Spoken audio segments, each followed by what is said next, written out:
देश की अर्थव्यवस्था उतनी ही प्रगतिशील होती है जितना वहां का बैंकिंग सिस्टम मजबूत होता है। आज भारत की इकोनॉमी एक निरंतरता के साथ आगे बढ़ रही है। ये इसलिए मुमकिन हो रहा है क्योंकि इन 8 वर्षों में देश 2014 के पहले वाले फोन बैंकिंग सिस्टम से डिजिटल बैंकिंग पर शिफ्ट हो गया है। 2014 से पहले की फोन बैंकिंग आप लोगों को भली भांति याद होगा और समझ गए होंगे। बैंकों को ऊपर से फोन आता था और तय होता था कि बैंक कैसे काम करे, किसे पैसे दें।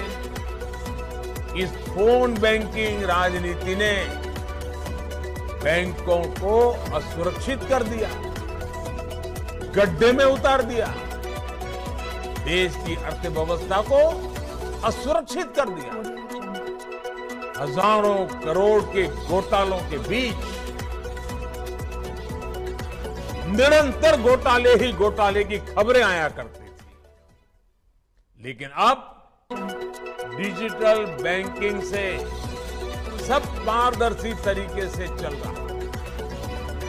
हमने एनपीए की पहचान के लिए पारदर्शिता लाने की दिशा में काम किया। लाखों करोड़ रुपए बैंकिंग व्यवस्था में वापस आए।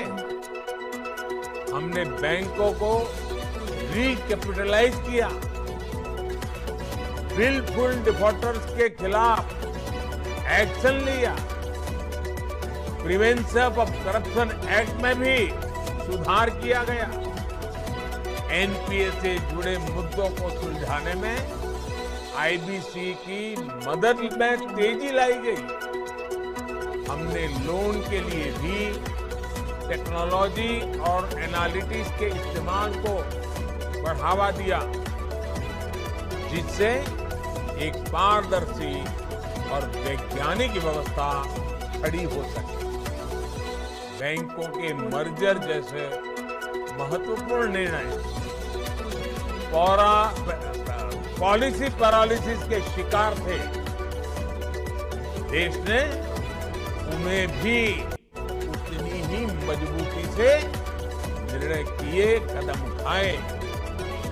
आज निर्णयों के नतीजे देश के सामने हैं, दुनिया सराहना कर रही है। डिजिटल बैंकिंग यूनिट जैसी नई शुरुआत और फिनटेक के इनोवेटिव इस्तेमाल के जरिए अब बैंकिंग व्यवस्था के लिए एक नई सेल्फ ड्रिवन मैकेनिज्म तैयार होगा।